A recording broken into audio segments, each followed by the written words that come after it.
I'm not an asset leader other than asset management when I'm talking about personal property, fleet management, those type of things. I've been doing that for a long time, but you guys are hitting the infrastructure. You guys are hitting the country with the different things that impact people, not just the federal government. So I applaud you all, and the questions so far have been like outstanding and definitely expanded my mind a little bit. So I thank you. You know, the one thing I would say though, Eric, is the fact that I think the one third that we have to really emphasize and look at here is that, you know, when we talk about the structural inequities that are present, it's present in infrastructure, in fleet management, and everything else. I think what we have here is a inherent breakdown in the fact that systems have been tailored towards appeasing the points of pain, right? So the value proposition has been skewed to the fact that advocacy has been turned into the proposed outcome of the solution, right? Instead of necessarily looking on, and this is the challenge of inequity, really, to be honest, is the fact that inequity is firmly rooted in the disenfranchised, right? And we're really looking on how do we necessarily now pivot with a structural, organized solution that enables the disenfranchised to have an equitable stake in the outcome. Because obviously the system can deliver. It's just the fact that the system disproportionately delivers to those who have the power of advocacy. And so in that sense, I think it brings back to the thought process of ISO 55000 and other structural solutions. And I think it also creates the commonality between all implementation platforms in understanding the fact that advocacy has to be leveraged through a structural strategic solution to get the equitable outcome. I think the breakdown here that we've seen, and it was exemplified by what Marc was saying, is the fact that in the city's operation all along before, there was no highlighting or understanding as to how the mechanics worked to implement the inequity. And I think now, you know, ensuring that what we don't have is noise on the advocacy side, not being translated to exactly how do we strategically and structurally create a transformative delivery method that then allows for incremental improvements towards a goal of equity, right? I think that's really where we would need to go. And I think it fundamentally breaks the misunderstanding before where the technical was firmly disattached from the socioeconomic, right? And I think that's really where the breakdown was structuralized even more, where the engineers, the planners, all those, they looked on advocacy for equity as being an external stakeholder that didn't have direct impact on the work that they were doing. Very good. So before we move on, I'd like to take the opportunity to allow each one of you guys, for those other participants that we have online, to just actually talk about yourselves just a little bit. So of course I introduced myself before Marc Morial and told you what I do and what my background was. I kind of like to go around just so everybody knows who they're listening to and what your experiences are. And if you don't mind, I'd like to start with Cecilia. Thank you. Thank you very much, Eric. So my name is Cecilia Mowatt, and my company is Strategies Insight. And my focus has been on holistic inclusive economic development, as I mentioned. My background, however, is being an attorney, having worked in the corporate world and having worked in asset management with one of the biggest owners of assets, McDonald's Corporation, and other companies. So I've come to this with the perspective that I shared earlier, that you really have to look at all the interdependent parts and bring them together when dealing with any project, and make sure that you're considering, just like Marc said, bringing people into that rowboat. Let's get in one canoe, let's all row. Some of you are going to row more, but others of you, everybody has to be there so that we're going down the same river. And I use a different euphemism of bringing people to the table. You know, looking at Martin Luther King's big World House speech that he gave in the Nobel Peace Prize back in '64 when he won that.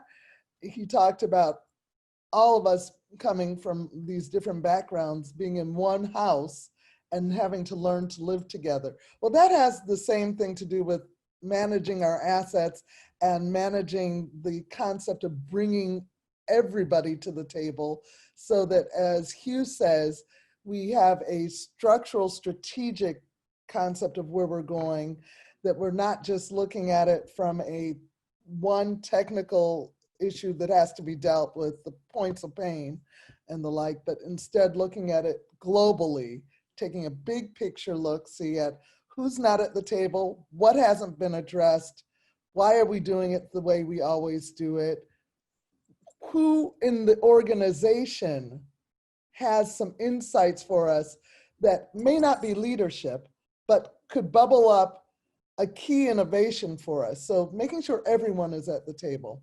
And I'll leave it at that and come back later. Very good. If you don't mind, Mr. Daniel Ortiz Plata. Thank you, Eric. Well, I'm engineer. I'm not a lawyer. Not well, my experience has been in industry, oil and gas. I was working in a refinery. And since 10 years ago, I'm independent, a consultant in maintenance, asset management, and in inventory, spare parts inventory, and other things like that. Well, I'm here because I'm part of ALN. And I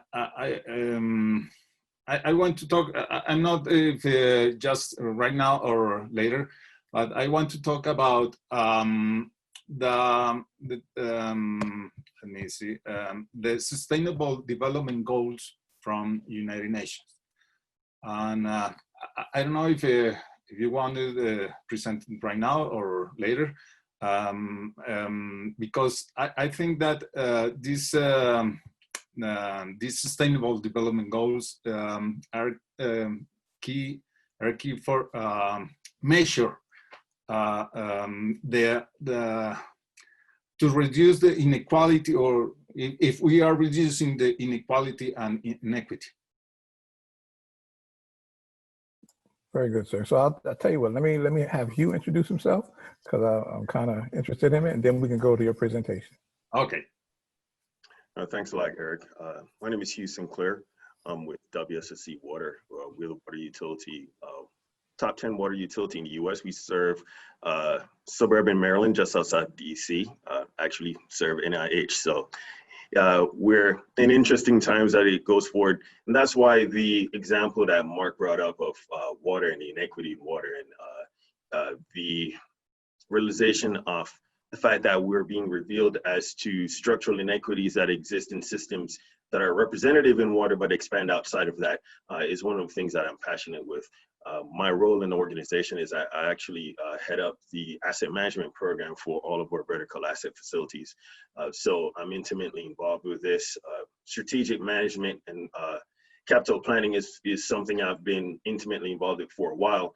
And also being a minority engineer, coming from a technical background, but also representative of the experiences that are disparately representative of, persons of my background, it was important for me to understand the nexus between how the structure works and the disparate outcomes that were there. And that's really brought this interest in this conversation to life for me inherently now, because I think for me, I'm looking beyond just that representation matters. I think change matters. And representative change is really brought through an understanding of the systems that perpetuate the inequities that we're trying to solve, but also an inherent knowledge of the actual structural steps that you need to take to actualize change coming out of that. I think what we saw with Flint was an example that really exemplifies the fact that advocacy is not enough. The city, they did not want to do this. It was a breakdown in the strategic and the technical that abandoned the need for an equitable level of service delivery to all customers, that really perpetuated that example. And I think in that, what we're really looking on now, and is exemplified, and I think even more so what's brought up by Daniel, is the fact that we really need to look on this as a risk mitigation measure, right? Because if you really look on it, Flint was a breakdown in proper risk management, right? What they thought is the fact that by taking this example and by making this disproportionate decision, that the risk would not be realized. Or if the risk is realized, that the advocacy feedback loop was not enough to make that impalatable solution. So I think in that it's all connected because, you know, as I mentioned before, structural problems require a structural solution. And I think here we're really trying to move towards that part of the conversation. Thank you very much, Hugh. Very insightful, and I see you're passionate about that too. I really appreciate that. So Daniel, feel free to go ahead and do your presentation, sir. Okay, are you seeing it? Okay, well, I think there's a lot to talk about this topic. We could talk maybe more than the time we have today, but to make good use of this time, I want to make a brief presentation, a brief reference to the relationship between equality, equity, sustainable development, and how these are linked to asset management. First, let me remind you of the origin of the UN Sustainable Development Goals, or SDGs, going back to the year 2000. In one of the many UN meetings, they unanimously agreed to adopt the Millennium Development Goals, MDGs, to reduce extreme poverty. After that, at the United Nations Conference on Sustainable Development in Rio de Janeiro, Brazil in 2012, member states adopted the outcome document, The Future We Want, in which they decided to launch a process to develop a set of SDGs to build up the MDGs. The process culminated in the subsequent adoption of the 2030 Agenda for Sustainable Development with 17 SDGs. As you see in this picture, well, it's not so clear, but later it's clear. The agenda begins with this phrase: this agenda is a plan of action for people, planet, and prosperity. If you have prosperity, you reduce the inequity and the inequality. Then I think that by working in 17 SDGs, we are working in achieving equality and equity. Every SDG has specific targets defined, which in total are up to 169 targets, a lot of. Evaluated with 237 indicators. For those of you have the not had the opportunity to see this information, you can find the description of the goals, targets, and indicators in these links. These links, you can find this information. We can see here goals regarding water, people, industry, energy, cities, climate, life on Earth, and peace. All of these subjects are crucial in obtaining equality and equity from the perspective of asset management. As you can see, we have a lot of indicators to measure if we are achieving these goals. Some of you may be asking what relationship do these 17 SDGs, equity and equality, have with asset management? Well, in 2018, the TC 251 published the document Achieving the UN Sustainable Development Goals. Promoted by Dobin Niggins, it's a great, which says, good asset management, especially good asset management, not some asset management, good asset management is a key enabler for organizations seeking to contribute to the achievement of the United Nations Sustainable Development Goals. It shows the interaction between asset management principles and 7 of the SDGs. These 7 SDGs are clean water and sanitation, affordable and clean energy, decent work and economic growth, industry innovation and infrastructure, sustainable cities and communities, responsible consumption and production, and climate action. Okay, the document mentions globally and not in depth the relationship between asset management and the SDGs. Recently, we needed to go deeper to find specific details, and we found some interesting things in terms of the targets indicators.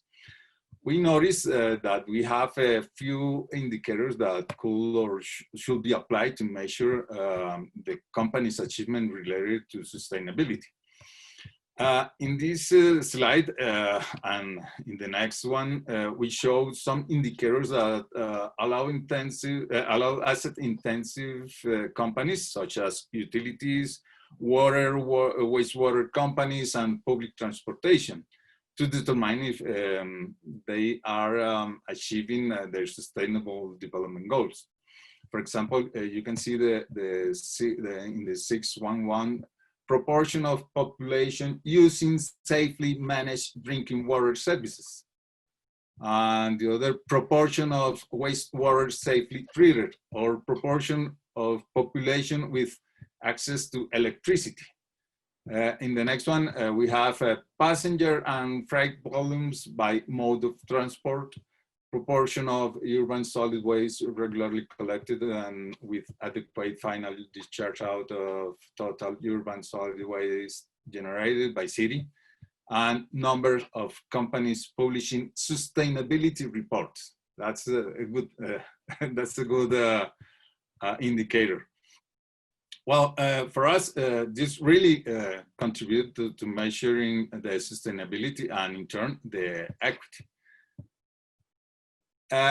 However, checking other goals and their indicators, I found that goals number 2, zero hunger, number 3, good health and well-being, number 15, life on land, and number 16, peace, justice, and a strong institution could be benefited from the asset management too. We have, for example, coverage of essential health services, or proportion of the population satisfied with their last experience of public services.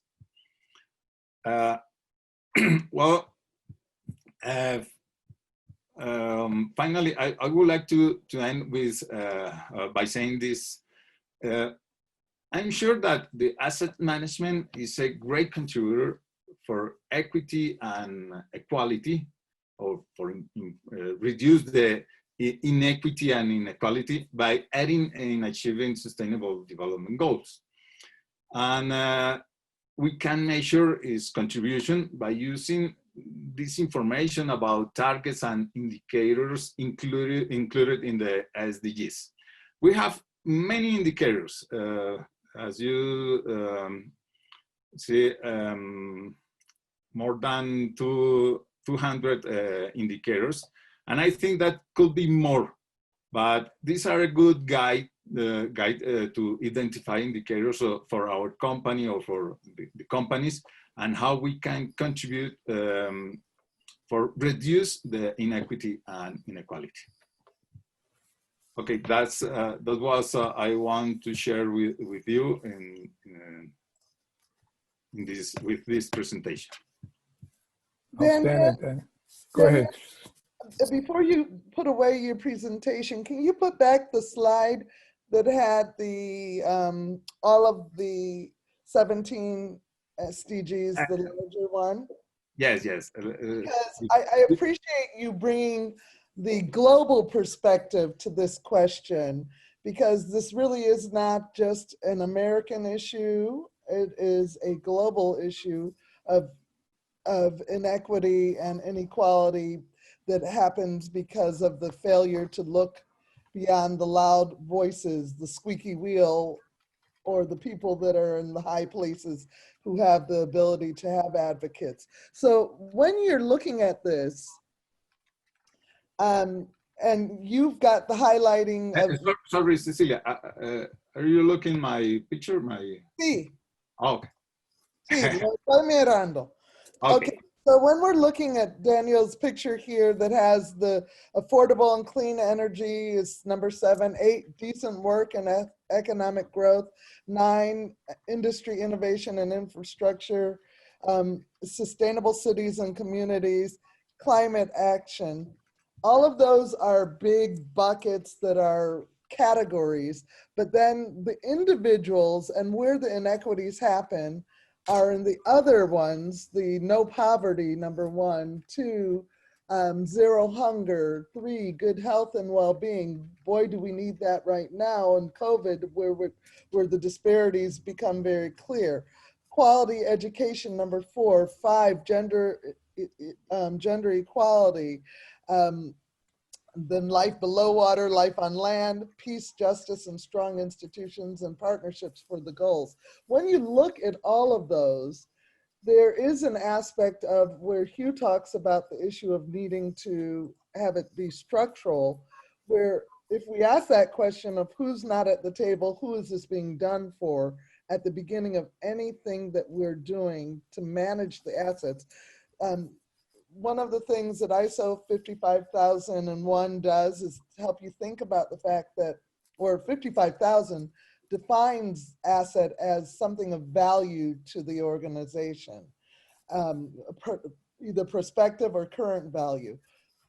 We, the people, are of value to the world.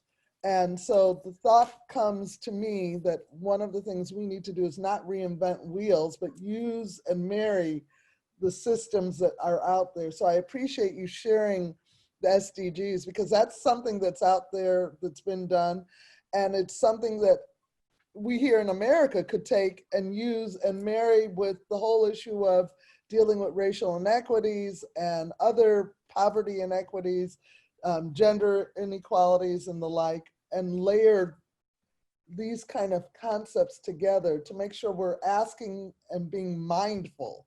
The first issue, I think, is starting with being mindful of the issues and who will be affected and what are we doing. Because you can have, like, I love how you said, Hugh, that you can have affordable water, but do you have the quality water? Do you have the level of quality? And so that customer bill of rights, or the human bill of rights concept of which humans are we going to be impacting? Instead of being bipartisan, we should be humanitarian and look at those issues.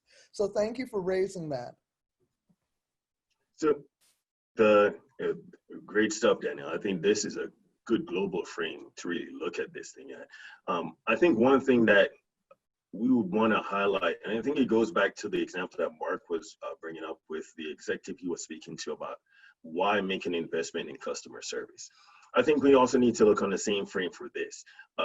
Equity in service delivery, equity in infrastructure investment is a wise investment, because it actually costs more to inefficiently fix the results of the inequitable outcome, right?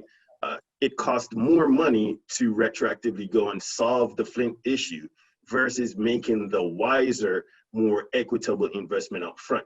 And I think that's if we take it outside of just the social frame, from an economic frame, it makes the most sense, right?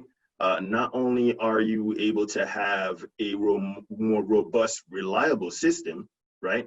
You're able then to spur the economic growth that then allows for reinvestment, so that cost recovery and profitability, if that's the outcome, can then be the realized goal. So I think establishing the real understanding that we're not necessarily talking about here what is completely a social problem to solve. What we're really talking about here is a socioeconomic nexus that really gives us what is a sustainable, reliable solution going forward. And I think that's where, Danny, your presentation really pulls it out to a larger frame to understand that on a global scale, this is something that is, why it may be micro in many of our communities, it is really macro on a global scale. And the results are pretty similar in its outcome.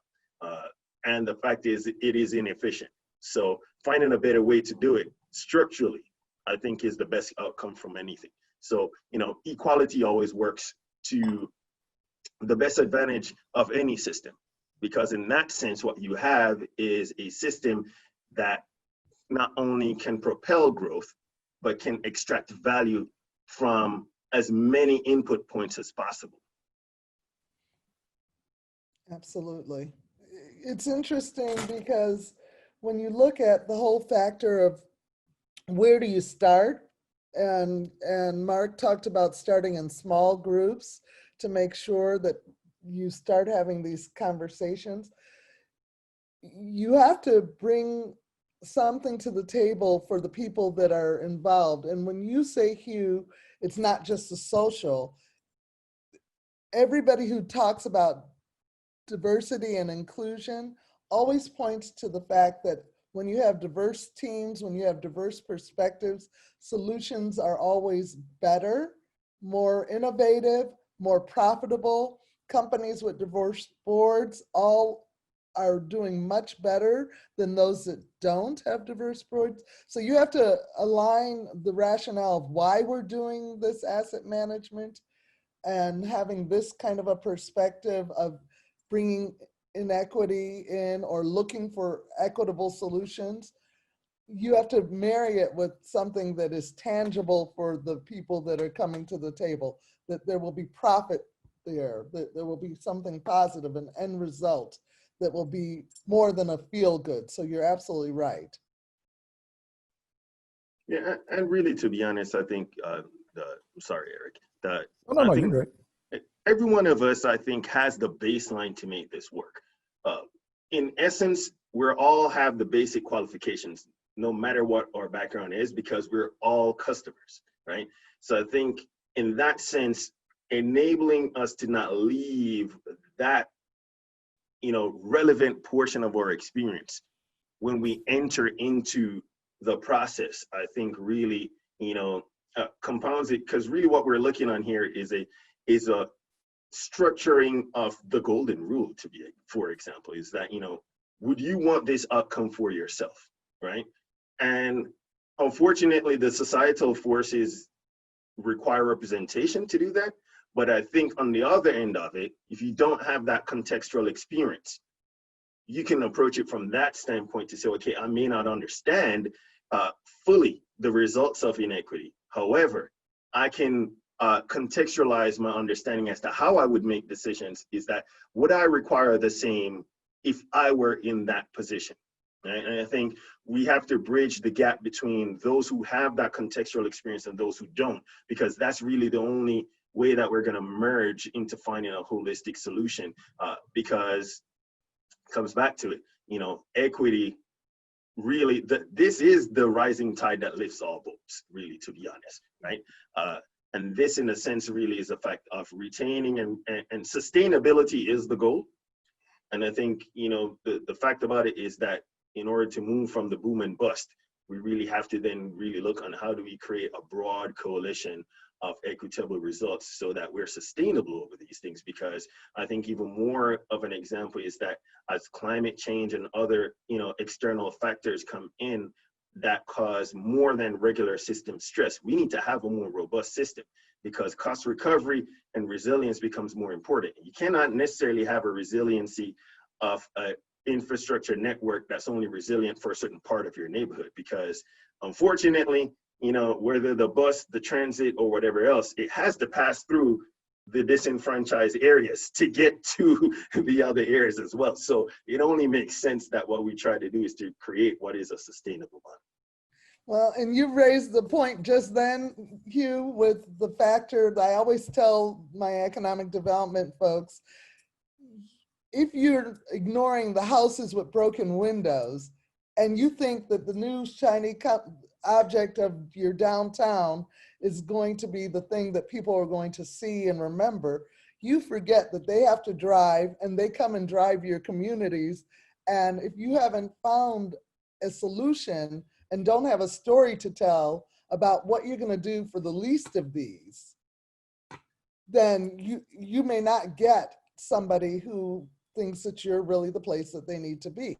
So you're absolutely right. You have got to know to look at the broken windows and say, we have a plan to fix this broken window. And the thing that I find interesting is, how do we get people to stop and be mindful? I think we're in a time period right now where the world has given us a reason to do that. The first with the pandemic with coronavirus, and then now with the George Floyd and the realization of all of the inequities that have always been there. It's giving us all a chance to be more mindful and to ask the question, as Marc said, what can I do to make things better in my own little circle and sphere of influence? In my areas of concern and circle of influence, what can I do to make a difference? Yeah, I think that's crucially important. And I think the main part of engaging in that conversation first, however, is the fact of, I think we have to accept that the systems are built to, they're producing what they were built to do. I think that's the first part of the acceptance. I think inherently this starts to break down when we start to try to separate the results from the actual mechanism that created that result. I think if we accept that there's a there's a disparity in the results of a system, that in itself brings us back to an objective conversation as to, let's really talk about the fact of, we're not cherry picking examples here. It is designed for what it's doing. So let's really talk about how do we move it to have a better result. And then also that helps us to really measure success. Because I think, unfortunately, when we probably take a slice is a beginning. What we don't want is that slice to be celebrated as the end. And I think that really is where we really need to ensure that, this moves forward. It is humankind's challenge, and I think we all need to pull together in that to make it work. But thank you all. I'm gonna have to jump off, but this was a very enriching conversation. Eric, appreciate your taking the time to really navigate this conversation with all of us. Daniel, Cecilia, thank you for meeting all of you. Well, hey, folks, I really appreciate it, and thank you, Hugh, for your passion. Again, you brought a lot to my mind. I've learned a lot from all of you guys today. I actually have to drop off as well because I have a prior commitment. So the meeting will continue without me if you guys stay on. But at any rate, hey, I really appreciate the time. Definitely honor the ability to introduce Mr. Marc Morial. I think that was a pleasure for me. So at any rate, folks, you take care, and we'll talk again soon. Okay. Thanks, Eric Brown. Bye. I just wanted to break in real quick and thank our organizational members, because without them, none of this would be possible. And yeah, as you guys saw, it is kind of the end of our allotted time. So if anyone needs to leave, feel free. Otherwise, we'd love the discussion to continue. Thank you. So this is Mike Bordenaro, Communications Director for the Asset Leadership Network. And wow, that exceeded expectations. And I did not want to let the momentum die. Marty Rowland was instrumental in getting Marc Morial to speak. So I wanted Marty to talk a little bit about how a standard that he's developing for municipalities addresses these complex and how it addresses inequity and inequality. Yeah, because I think it came up in Marc's talk about forming the small groups and then adding on, and I think that was a good analogy to bring up, to look forward to working with the National Urban League, because I think what we need are successes, rather than the big bite of the big apple, maybe little baby steps. And I think it's the idea of building on successes. So in the presentation I made before, there's a standard that has various metrics for what you want to accomplish. And that's the kind of thing when you get a group together, you know, a community, a neighborhood, saying, well, what do we want to achieve and how is it going to look? How are we going to measure it? How is it going to look? And you start there and you start saying, well, okay, we're making some progress. So how do we add on to that? So all of a sudden you start measuring, let's say, 3 types of infrastructure like education, water, and healthcare. Then all of a sudden what you're measuring has a lot more impact because the total is more than the sum of the parts. And I think that's where I think we need to head on this. And the way that Marty, how many different asset categories does your standard address?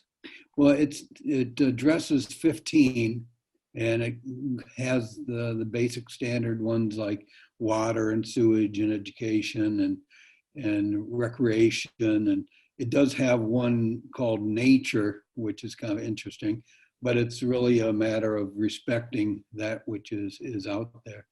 So, so I see when cities and communities adopt this standard, they would start with the ones that are most important and get them under their belt, so to speak, rather than taking all 15.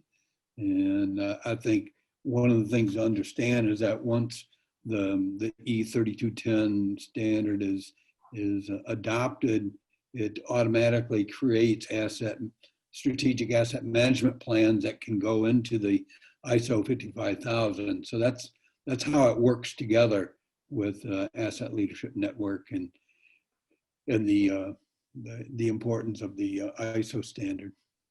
Well, I thought it was great that Hugh had said that a structural problem requires a structural solution, and not just ISO 55000, but the idea of adhering to standards systems is that structural approach. So I wanted to ask Jim Dieter, the ALN CEO, to comment on what he has heard today and what this has to do, how this could impact the asset leadership standard that he is advocating and actually getting passed through ASTM. Jim, can you turn on your microphone and your video? Perhaps not. I've been sending him notifications, but he may be away. Oh, here he is. Okay. Hi. Hi, Jim. I'm sorry, I just walked out of the room for a moment and I heard my name. So, Oh, of course. You got That me. always works out that way. I was saying that you have initiated an asset leadership standard in ASTM, and I wondered how that could help provide some structure for equity. yeah. So good question. Well, first, the leadership standard is basically just ISO 55000 is about asset management, but it doesn't talk about who should be leading it, initiating it, planning it. It's very, it's a very tactical document, not a strategic document, really, not a strategic asset management plan. But that's a strategy to achieve the asset management objectives.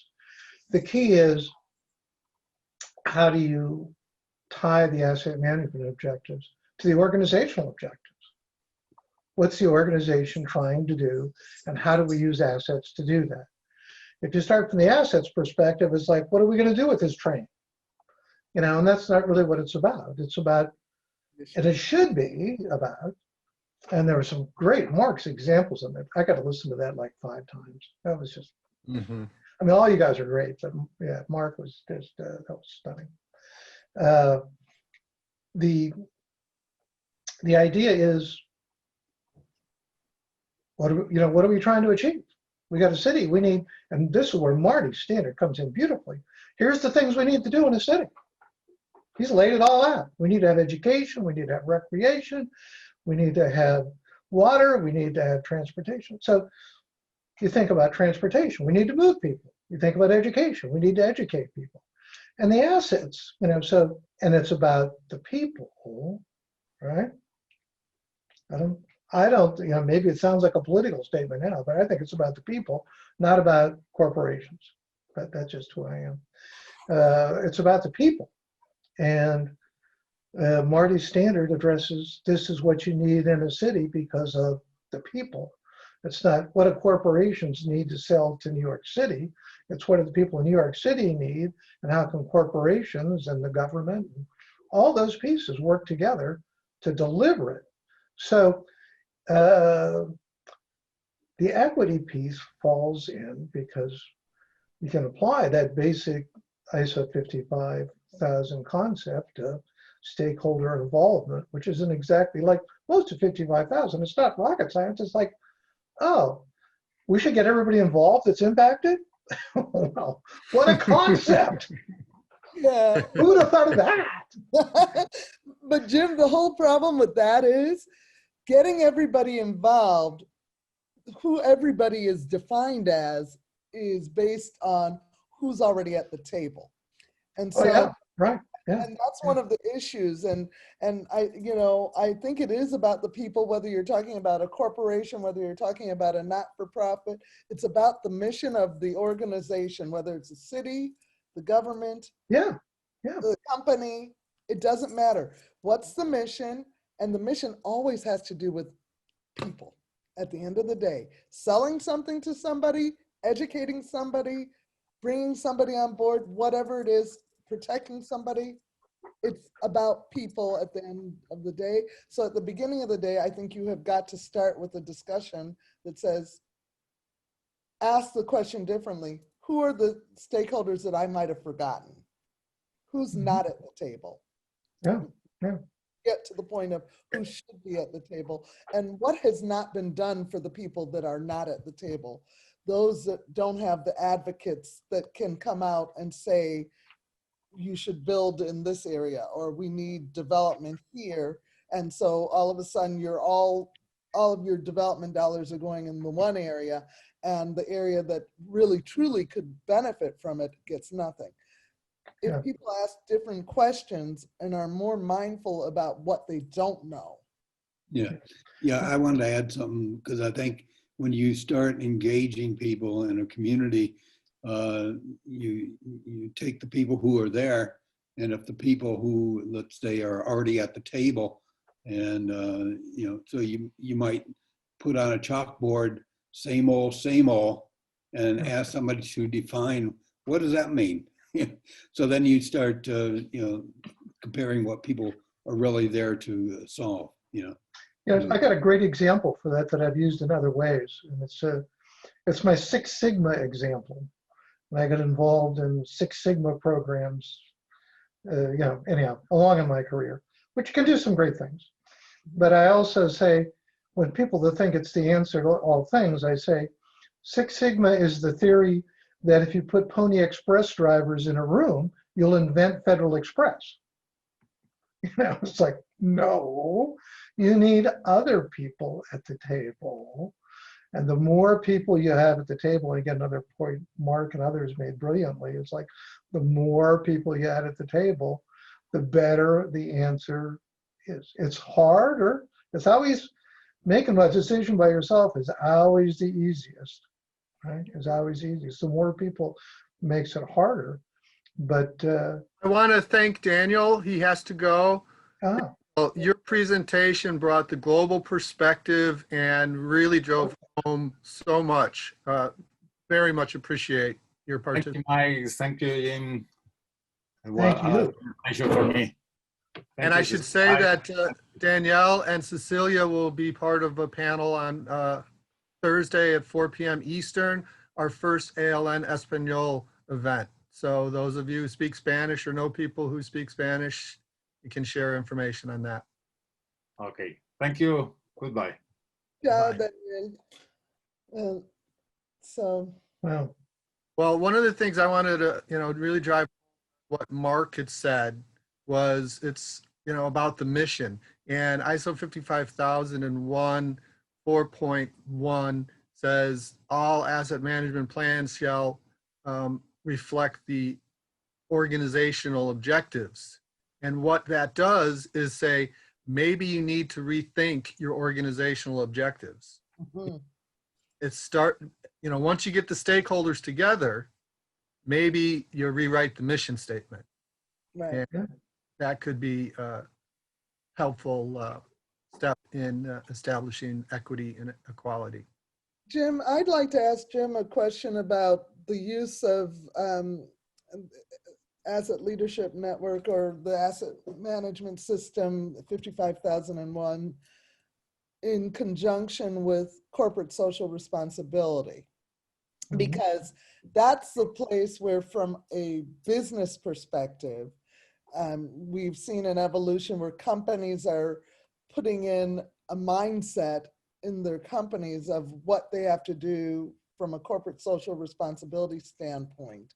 Yeah. And I'm sure that municipalities and cities are also doing charters of that nature as well.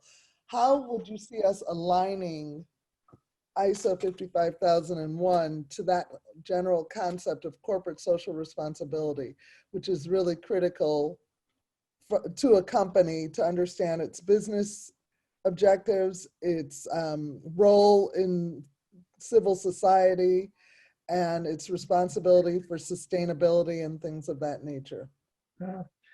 Well, like I said in my talk last week, it's my one attribute I have is I try to see things simply. And, the simple answer is, well, that's, it's a key group of stakeholders to get involved is the really simple answer. How you get people and their vested interest and their frame of reference changed over time kind of goes to Hugh's question. How does change happen? It becomes a topic about that. But based on Candy's book, How to Be an Anti-Racist, clearly see now a lot of these answers. It is a policy question. You change policy. You change policy, and then the change of people comes along.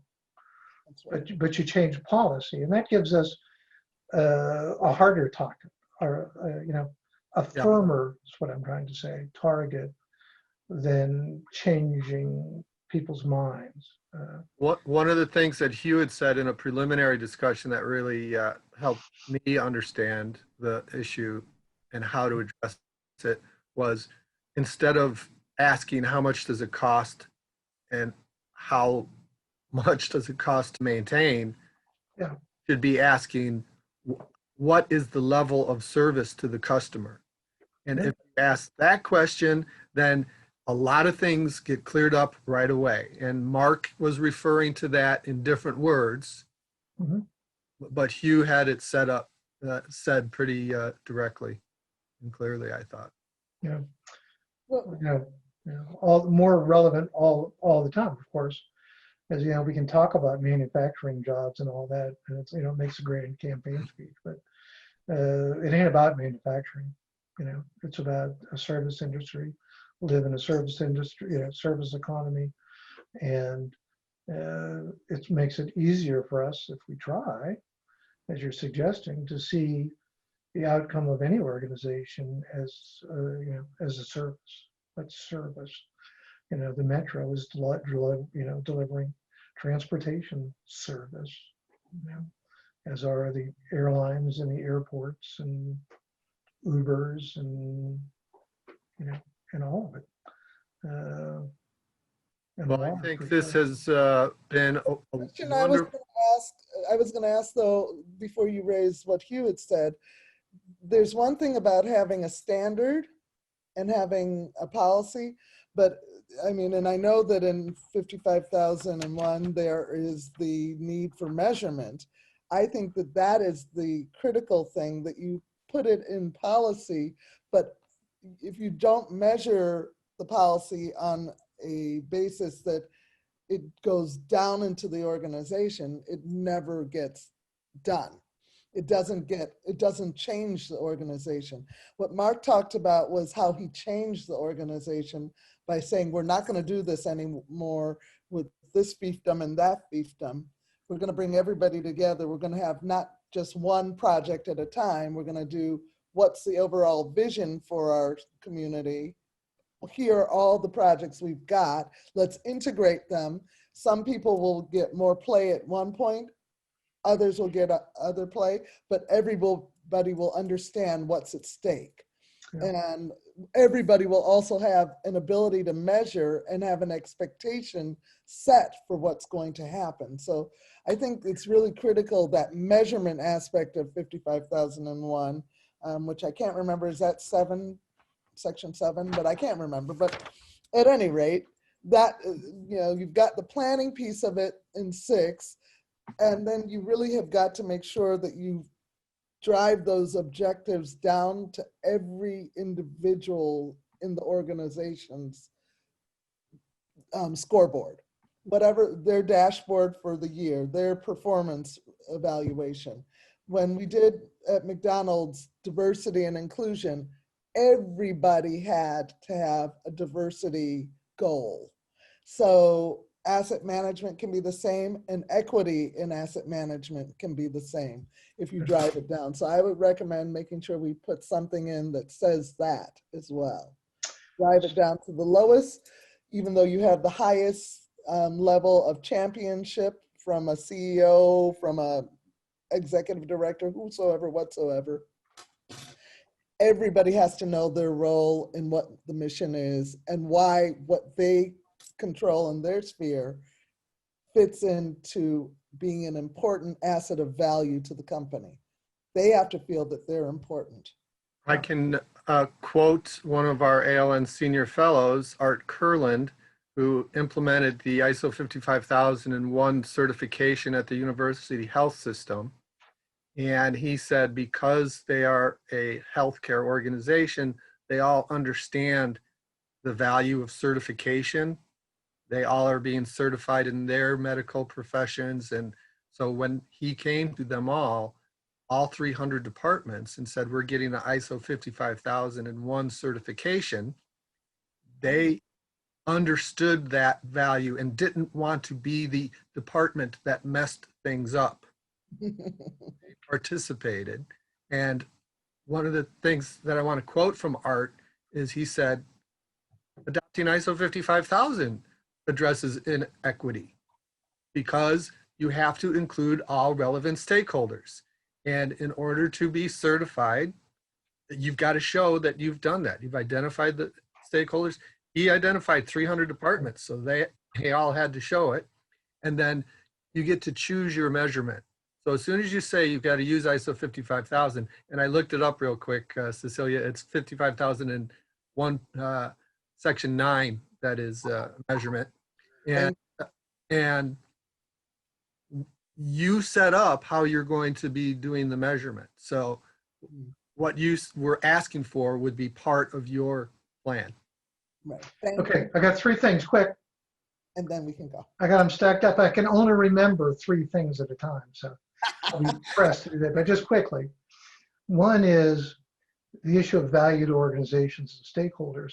There's a hugely important concept of externalized costs. When I pollute, what's the cost of that and who's paying that cost? Huge, huge issue that's an equity issue, largely. Second is, every year at our event, we have some amazing new person that comes on the scene and we go, wow. Our first one, it was Mike. And Cecilia, obviously, this year, it's you. Oh, that is so sweet, Jim. Thank you. Just amazing. Not that there's not others, but I mean. Oh, well, we had a bunch of them today. All of us. That could have been a 3-hour program, but because we could have gotten into many more things and drilled down on the whole issue of how to. We're going to. Don't worry, we will. Speaking of which, This isn't a one-day thing, Right. okay? I see my vision, and I want to get it endorsed by our executive board. But, you know, this discussion and developing a position paper about it and continuing to work on it, I see as being a key role for the Asset Leadership Network in the coming year and beyond. So I will hope to involve all of you in that effort. One thing I'd like to do, you know, we need to get ourselves organized, you know, here quickly. But Candy, who wrote How to Be an Anti-Racist, has started a center at American University here on anti-racism and policy. And I think we would be a great partner for them. And they're looking for partners. So That sounds I think that would be an awesome partnership to partner with a local university here in Washington. I mean, it could be anywhere, but you know, it's good here in Washington. And you know, look for those intersections. And I think this is one, and is a huge way that you know, inequity and hopefully equity can play out in our country and in the larger world, as Daniel pointed out. I love that. And I will share another one. The Kellogg Foundation has a program called Racial Healing, TRHT, Truth, Racial Healing, and Transformation. That is something that has been out there for, I guess it's almost 10 years that they've been working on this concept. And when Marc Morial talks about starting with smaller groups, there are healing circles, there are different groups where you tell your stories.